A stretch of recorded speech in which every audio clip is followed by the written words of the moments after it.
দেখতে পায়। তখন সেও বাকি মানুষদের মতোই সেই নলকূপের দিকেই আকর্ষিত হতে থাকে। নলকূপ থেকে যখন সে জল খেতে যায় তখন জলের বদলে যথারীতি রক্ত বেরোতে থাকে। এই দেখে ছোট্ট মুন্নি খুব ভয় পেয়ে গেল। আরে বাপরে, এখানে কি হচ্ছে? এত রক্ত! তখনই সেখানে সেই ডাইনি এসে দাঁড়ালো আর সে মুন্নিকে বলে যে আমি খুব তৃষ্ণার্ত, আমি জল চাই। এই রক্ত দিয়ে আমার তৃষ্ণা মেটে না, আমার এক্ষুনি জল চাই, নয়তো আমি কাউকে ছাড়বো না। দেখো, তুমি কি আমি জানি না। তুমি আমার সাথে আমার বাড়ি চলো, আমি তোমাকে নিশ্চয়ই জল খাওয়াবো। আমার সাথে চালাকি করো না, এই সব গল্প আমাকে সবাই শোনায়। আমি জানি না, আমার যে কোনো অবস্থায় এক্ষুনি জল চাই। এদিকে মুন্নিকে খুঁজে না পাওয়া যাওয়ায় গ্রামের প্রধান খুবই চিন্তিত হয়ে পড়েন এবং সকলকে সাথে নিয়ে খুঁজতে শুরু করেন। কিন্তু যখন মুন্নিকে কোথাও খুঁজে পাওয়া গেল না তখন তারা সেই পুরনো বাড়ির দিকে এগোতে থাকে। ওদিকে মুন্নি ডাইনিকে বলে যে ঠিক আছে, আমাকে মারবেন না, আমি জলের বন্দোবস্ত করার চেষ্টা করছি।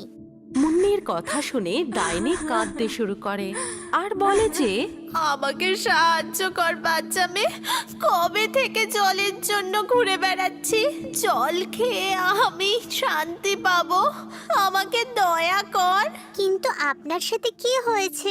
আপনি পেতনি কি করে হলেন? ঠিক তখনই গ্রামের প্রধান গ্রামের সকলের সাথে সেখানে গিয়ে পৌঁছায় আর মুন্নিকে বলেন যে আমার গ্রামের লোকেদের ভুলের জন্যই এই রকম হয়ে গেছে, আর আমরাও এর শাস্তি ভোগ করছি। এই কথা বলে গ্রামের প্রধান অনেক বছর আগে কাঞ্চনের সাথে যা যা হয়েছিল, আগের গ্রামের প্রধান কেমন ভাবে তাকে জল না দিয়ে ওই বাড়িতে বন্দি করে রেখেছিলেন আর কেমন করে কাঞ্চন জল ছাড়া কষ্ট পেয়ে মারা গেছিল, সেই সমস্ত কথা তিনি মুন্নিকে খুলে বলেন। তাহলে বাবা, ও তো আমাদেরই পূর্বপুরুষদের ভুলের শাস্তি পাচ্ছে, আমাদেরকেই ওকে মুক্তি দিতে হবে।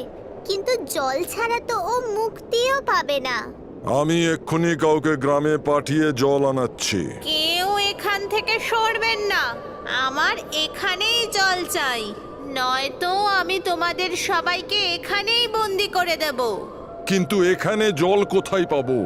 অনেক দিন থেকে তো বৃষ্টিও হয়নি, গ্রামে তো ভালো করে জলও পাওয়া যায় না, এখানে কি করে জল পাবো? তখন সে ছোট্ট মুন্নি হাত জোড় করে ঈশ্বরের কাছে প্রার্থনা করে যে হে ভগবান, আমাদের ক্ষমা করে দিন, ওনাকে মুক্তি দিয়ে দিন। আমরা আমাদের ভুলের জন্য ক্ষমা চাইছি। আমাদের পূর্বপুরুষেরা যে ভুল করেছিল, ওই ভুলটা আমরা গ্রামের লোকেরা আর করব না। সাহায্য করুন ভগবান। তখন আকাশ থেকে বৃষ্টি শুরু হয় আর সেই বৃষ্টির জল ডাইনির গায়ে লাগতেই সে আকাশের দিকে উড়ে যেতে থাকে আর মুন্নিকে বলতে থাকেন, তোমার জন্যই আমি মুক্তি পেয়েছি, এবার থেকে এই গ্রামটাও আগের মতো হয়ে যাবে। যাদেরকে আমি বন্দি করে রেখেছিলাম তাদেরকেও আমি আজকে মুক্ত করে দিচ্ছি। এই কথা বলে ডাইনি অদৃশ্য হয়ে যায়। এরপর চঞ্চলা, নীরজ, শশী আর যাদের যাদের সেই ডাইনি গাছ বানিয়ে দিয়েছিল, সেই গাছের উপর বৃষ্টির জল পড়তেই তারা সকলে আবারও মানুষ হয়ে যায়। তারপর আবার কি, গ্রামের সকলে আনন্দে থাকতে শুরু করে। আমাদের গল্প এখানেই শেষ হলো। আপনার যদি আমাদের এই গল্প ভালো লাগে তাহলে এই ভিডিওটি লাইক অবশ্যই করুন।